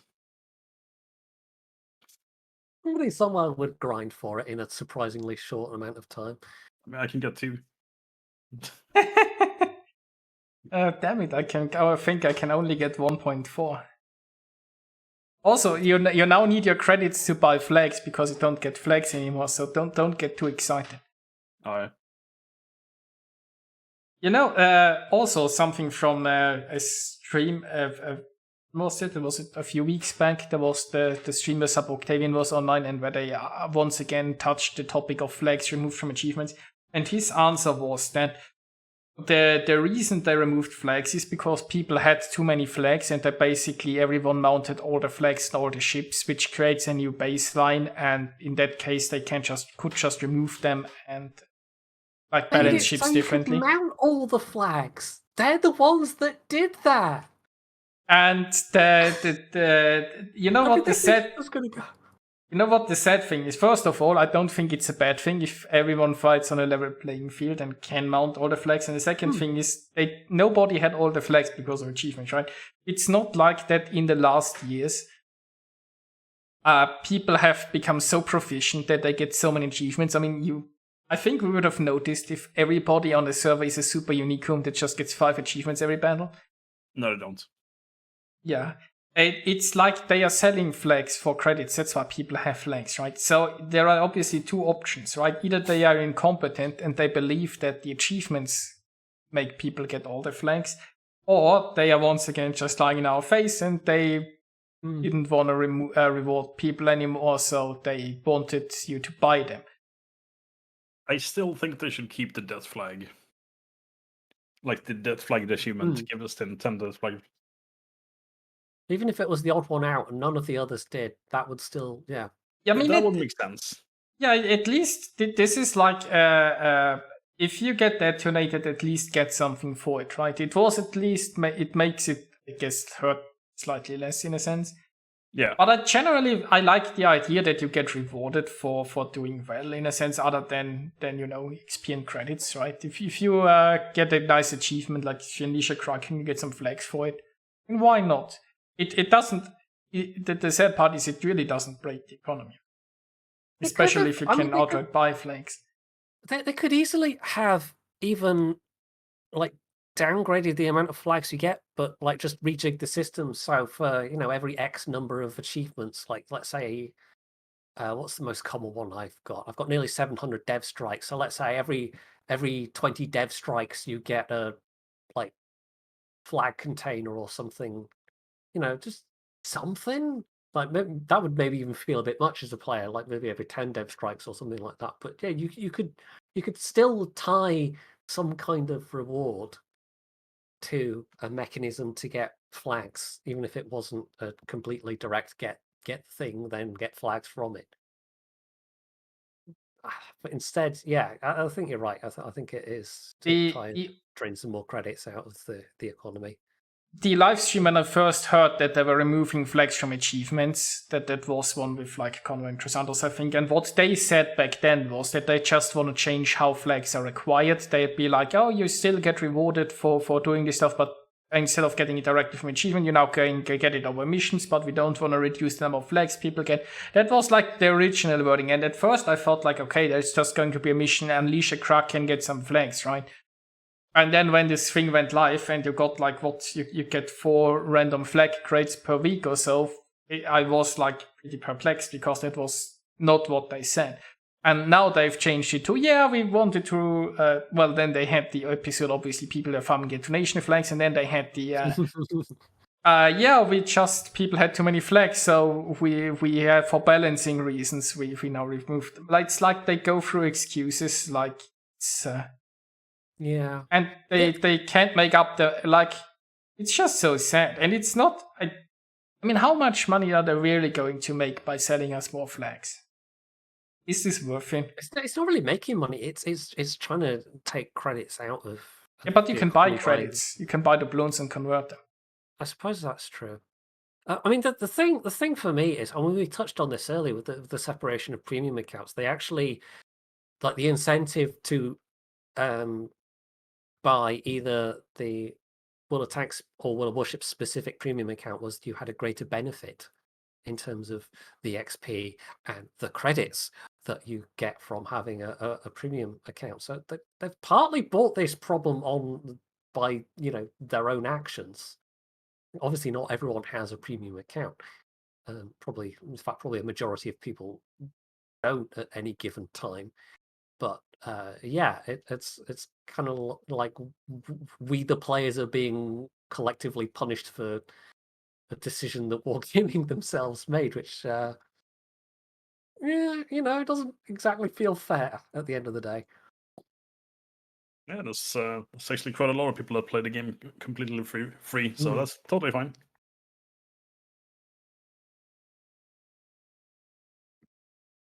One thing I don't.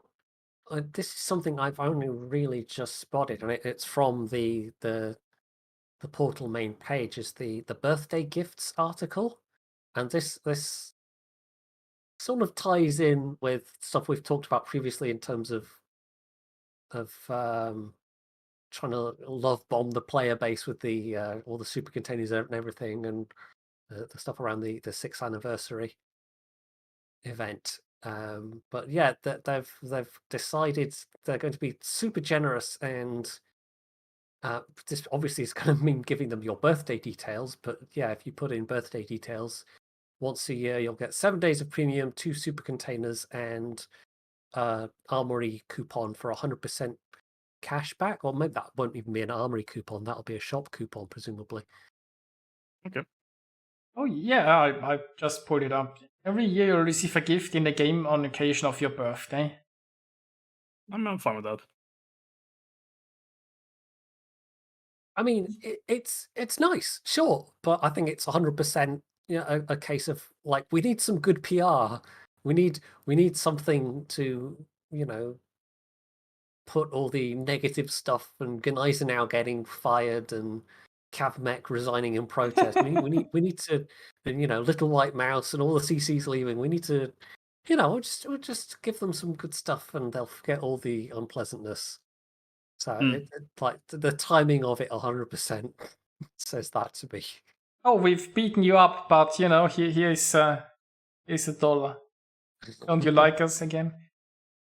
I mean, what I'm asking myself right now is, don't they know birth? Like, it's obviously been a while since I created my wargaming account, but obviously the game isn't for all ages. Wouldn't you have to enter your birthday anyway? I honestly can't remember. It's been so long since I made a wargaming account. I don't know either, but it feels like they should know this. Specify your date of birth in account management. It feels like that should be a thing anyway, because they need to, or do you only have to like enter your year? I don't know. I mean, somehow they need to check your age, right? I honestly can't remember. I'm going to log in and check, see what this says. Link your account to your email address. Don't you have to like confirm your email address anyway? Give us permission to send you letters with presents to your specified email address. Date of birth not specified. So apparently when I was at least signing up for my NA account, I didn't have to tell them my date of birth. So I guess no. So basically, despite this game having an age restriction, well, a very low age restriction, they just, okay. Yeah. It's not even the full date of birth. It's literally just the day and the month rather than the year. Wouldn't want to figure out if somebody is underage. If we don't know, we do nothing wrong, right? Curious now to see if I did it with my my EU wargaming account as well. And, you get a birthday coupon. Your birthday coupon will give you 100% cash back in doubloons when purchasing an item in the premium shop. In other words, when you use this coupon to make a purchase, you receive both the purchased item and the amount of doubloons that's equal to the cost of the item. The maximum amount the cashback coupon can provide is 50,000 doubloons. Are there items in the shop that are more than 50? I guess if you buy a big bundle, yeah. Yeah, the bundles, definitely. I mean, 3 super containers is nice. Yeah, I mean, that overall, like, if it wasn't overshadowed by all of the stuff that's happened recently, I would absolutely be all for this. I'd think this was a good thing, but this definitely feels like a reactionary measure, given the timing, to try and take people's mind off. Yeah, it's a nice thing. It just the recent events cast a bit of shadow of doubt. Why now? Yeah. Right, the very biggest package for the Transformers is 49,950 doubloons, which I think has all the commanders and all the skins. As SJI saying, I wonder how many World of Warships players now have a birthday of the 1st of October.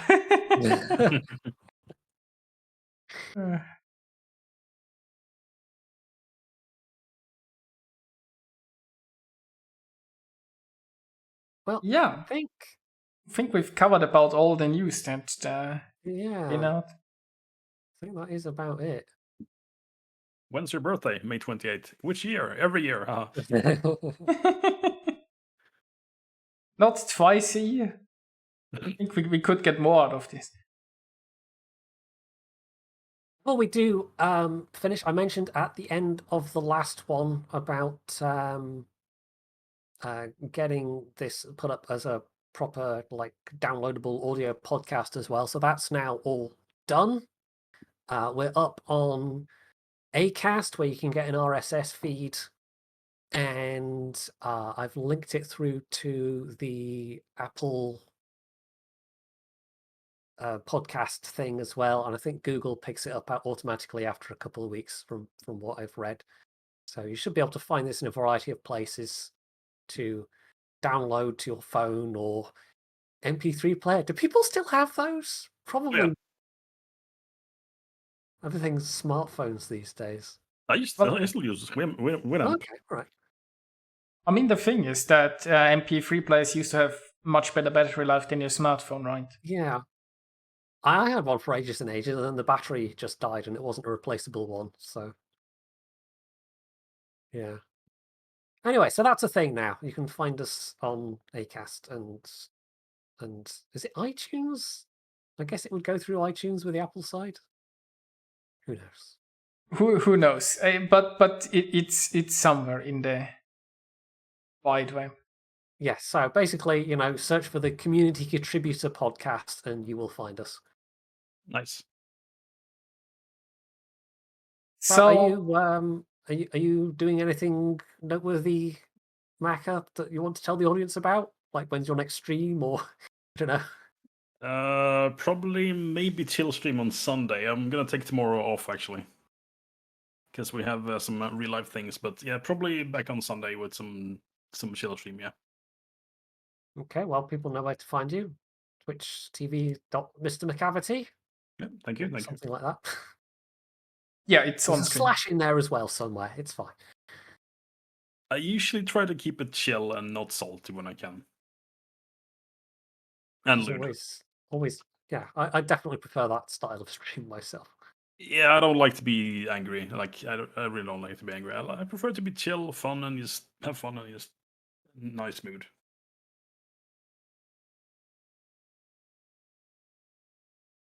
Yeah. And I think that wraps up this episode. So thanks, Maca, for joining us. Thanks, everyone, for watching. And we'll be back next week. No, thank you. Bye. Bye. Sleep well.